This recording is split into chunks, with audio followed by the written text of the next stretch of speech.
সাকিব আল হাসান তিনি একটা সাক্ষাৎকার দিয়েছেন, দীর্ঘ সাক্ষাৎকার বলতে পারি। এই বিষয়গুলো নিয়ে তিনি এভাবে এর আগে অনেকগুলো সাক্ষাৎকার দিলেও বিভিন্ন মিডিয়ায় সেই কথাগুলো এমন ভাবে আসে নাই।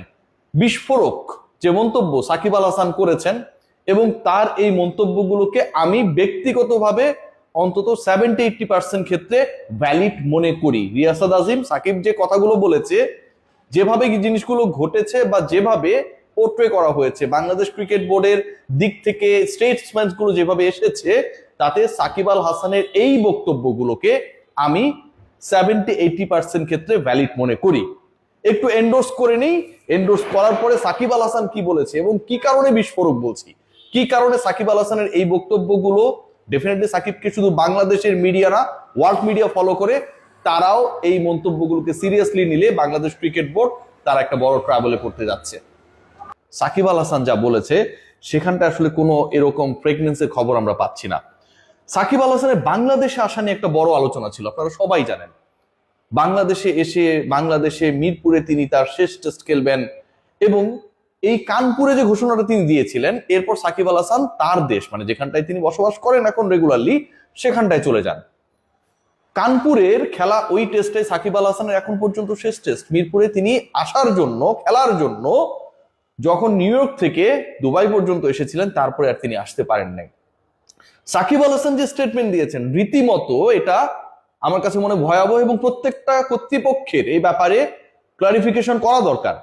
সাকিব আল হাসান যেটা বলেছেন আজকের পত্রিকায় দেওয়া সাক্ষাৎকারে, আমাকে সরাসরি ক্রীড়া উপদেষ্টা ও আইন উপদেষ্টা গ্রিন সিগন্যাল দিয়েছিলেন। তখনকার ক্রীড়া উপদেষ্টা আসিফ মাহমুদ সজীব ভুইয়া, তখনকার যিনি আইন উপদেষ্টা তিনি এখনো আইন উপদেষ্টার দায়িত্বে রয়েছেন আসিফ নজরুল স্যার, এবং তিনি এই মুহূর্তে ক্রীড়া উপদেষ্টার দায়িত্ব রয়েছেন। গ্রিন সিগন্যাল দিয়েছিলেন সাকিব আল হাসানকে, বাংলাদেশে তিনি এসে খেলতে পারবেন। আমি প্লেনে উঠেছি, এই গ্রিন সিগন্যাল পেয়ে তিনি প্লেনে উঠেছিলেন। বিসিবি থেকে আমাকে পুরো নিশ্চিত করা হয়েছে, বাংলাদেশ ক্রিকেট বোর্ডের অবস্থানটা দেখুন, তখন ফারুক আহমেদ প্রেসিডেন্ট, পুরো নিশ্চয়তা দেওয়া হয়েছে যে ইউএসএ থেকে তিনি যদি চলে আসেন তাহলে খেলতে দেওয়া হবে। দুবাই নামার পর তাদের সব জায়গা থেকে আবার বলেছে না, তাদের নাকি 12 ঘন্টার মধ্যে পরিস্থিতি অনেক বেশি পরিবর্তন হয়ে গেছে।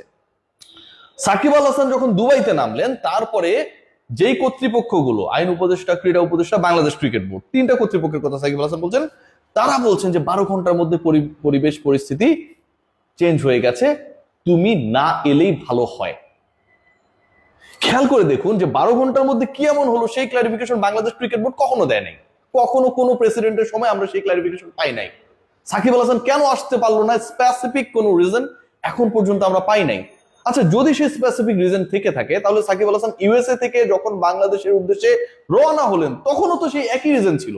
সাকিব আল হাসান যদি কোনো মামলায় অপরাধী হন, সাকিব আল হাসানের সাথে যদি কারো কোনো সমস্যা থাকে, রাজনীতিক সাকিব আল হাসানকে নিয়ে যদি সরকারের সমস্যা থাকে, সেটা তো সাকিব আল হাসান প্লেনে ওঠার আগেও ছিল। তাহলে প্লেনে ওঠার পর তো এই সমস্যা নতুন করে ক্রিয়েট হওয়া না, এটা আগে থেকেই ছিল, তখন কেন তাদের মাথায় গেল না? Definitely it's a very serious and valid point. Shakib Al Hasan আরেকটা পয়েন্টে সিরিয়াস কথা বলেছেন, সেই পয়েন্টটা সাকিব আল হাসান কি বলেছেন, ঠিক যেভাবে বলেছেন সেভাবে আজকের পত্রিকার ফটোকার্ড থেকে নিয়ে যদি আমি বলি, বাংলাদেশ ক্রিকেট বোর্ডের সঙ্গে সরকারের কোনো সম্পর্ক থাকার কথা না। বাংলাদেশ ক্রিকেট বোর্ড, যেই ক্রিকেট বোর্ডের আন্ডারে সাকিব আল হাসানরা খেলেন, বিসিবির সাথে সরকারের কোনো ধরনের সম্পর্ক থাকার কথা না, ডেফিনেটলি না। ফিফা এন্ড আইসিসির রুলস অনুযায়ী তাদের অধিভুক্ত যে ক্রিকেট বোর্ড এবং ফুটবল ফেডারেশন গুলো রয়েছে, they never be influenced by the government. এরপরে সাকিব আল হাসান বলছে, আর ক্রিকেট বোর্ড যদি সরকারের উপর চাপিয়ে দেয়, তার মানে ক্রিকেট বোর্ডে সরকারের হস্তক্ষেপ আছে। ক্রিকেট বোর্ড যদি সরকারের দ্বারা কোনোভাবে কোনো প্রেশার গ্রহণ করে, তার মানে সরকারের ক্রিকেট বোর্ডের উপর হস্তক্ষেপ আছে।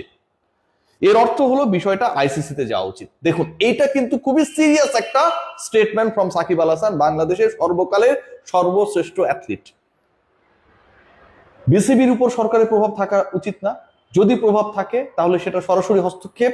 তৃতীয় লাইনে তিনি গিয়ে বলছেন, যদি এরকম ঘটনা ঘটে তাহলে তো সেটা সরাসরি আইসিসিতে যাওয়া উচিত। তারপর কি বলছে শুনুন, তারপর তিনি বলছেন, আমাকে যদি ক্রিকেট বোর্ডে ফেরত না নিতে পারে দেশে, এটা তাদের ব্যর্থতা, তাদের সঙ্গে সঙ্গে সাসপেন্ড হয়ে যাওয়া উচিত।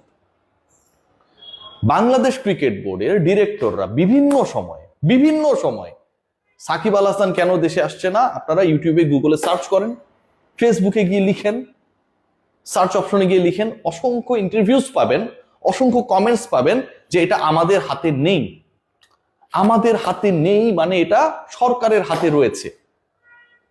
এবং সরকারের একজন দায়িত্বশীল উপদেষ্টা সাকিব যেন আর বাংলাদেশের হয়ে কখনো খেলতে না পারে, আসিফ মাহমুদ সজীব ভুঁইয়া এই কথাটা সরাসরি নাকি বিসিবি কে বলে দিয়েছেন। সেটা তিনি দাবি করেছেন, এটা আমার কথা না। আমার এই কথা এখন কারো শুনতে খারাপ লাগতে পারে, বাট এটা তো আমার স্টেটমেন্ট না।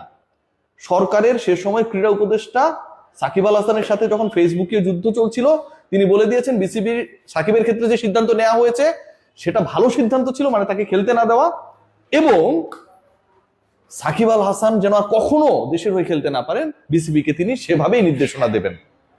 খেয়াল করে দেখুন, তার মানে সরকার থেকেই দাবি করা হচ্ছে, সরকারের দায়িত্বশীল সেই কেদারায় বসে দাবি করা হচ্ছে যে সাকিব আল হাসানের ক্ষেত্রে ডিসিশনটা বিসিবির যতটুকু না তার থেকে সরকারের। এখন সরকার যদি সিদ্ধান্ত নেয় অ্যাকর্ডিং টু দ্য আইসিসি, এটা তো সরকার পারে না, অথবা সরকার এটা পারলে বিসিবি সাসপেন্ড হয়ে যাওয়া উচিত অ্যাকর্ডিং টু সাকিব আল হাসান। সাকিব আল হাসানের এই স্টেটমেন্ট গুলো কেন আজকে এত গুরুত্বপূর্ণ, এত জরুরি, এত আলোচনায় আসার জন্য আমার কাছে মনে হয় যে ইম্পর্টেন্ট। কারণ এই কথাটা যদি ইবাদত হোসেন বলতেন, দেশের বাইরে থাকা তাপস দা বলতেন, তাপস বৈশ্য বলতেন, আলামিন হোসেন বলতেন, শফিউল ইসলাম বলতেন, এনামুল হক বিজয় বলতেন, এগুলো কোনো ম্যাটার করতো না। But Shakib Al Hasan is a global figure. বাংলাদেশের অপর নাম ক্রিকেটে সাকিব আল হাসান, ভেরি ট্রু। সেই সাকিব আল হাসান যখন এই স্টেটমেন্ট দেন, এবং সাকিব আল হাসানের ব্যাপারে সরকারে যারা ছিলেন তাদের স্টেটমেন্টটা যখন সরাসরি অনেকটা এরকম যে সরকারি হস্তক্ষেপ এখানটায় হচ্ছে, সাকিব আল হাসান যেন আর কখনো খেলতে না পারেন সেরকম ভাবে বিসিবি কে বলে দেওয়া হবে, মন্ত্রণালয়ের দায়িত্বে যিনি, তিনি যখন এই কথা বলেন, সাকিব আল হাসান সেটাকে রেফারেন্স হিসেবে টেনে যখন পত্রিকার সাক্ষাৎকার যখন দিলেন সেখানটায় বলে ফেলেন যে এরকমটা যদি হয় তাহলে বিসিবির সাসপেন্ড হওয়া উচিত।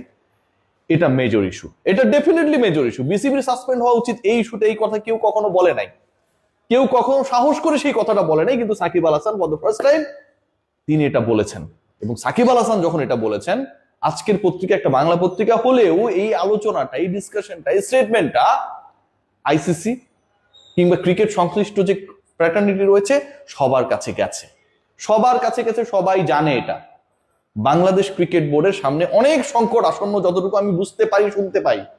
সাকিব আল হাসানের এই স্টেটমেন্ট, এবং খুবই valid statement, Bangladesh cricket board বলতে পারে Shakib Al Hasan is not fit enough, Shakib Al Hasan is not a good performer, our selection panel has decided not to allow Shakib to the national team, valid reason. কিন্তু বাংলাদেশ ক্রিকেট বোর্ড যদি যখন বলে যে এটা তো আমাদের হাতে নেই, আবার যাদের হাতে তারা যখন বলে যে সাকিব যেন আর কখনো খেলতে না পারে বিসিবি কে বলে দেওয়া হবে, তখন সেটা বিসিবি নিষেধাজ্ঞায় পড়ার মতোই ঘটনা। সাকিব সেই কথাই বলেছেন। সবাই ভালো থাকবেন, টেক গ্রেট কেয়ার।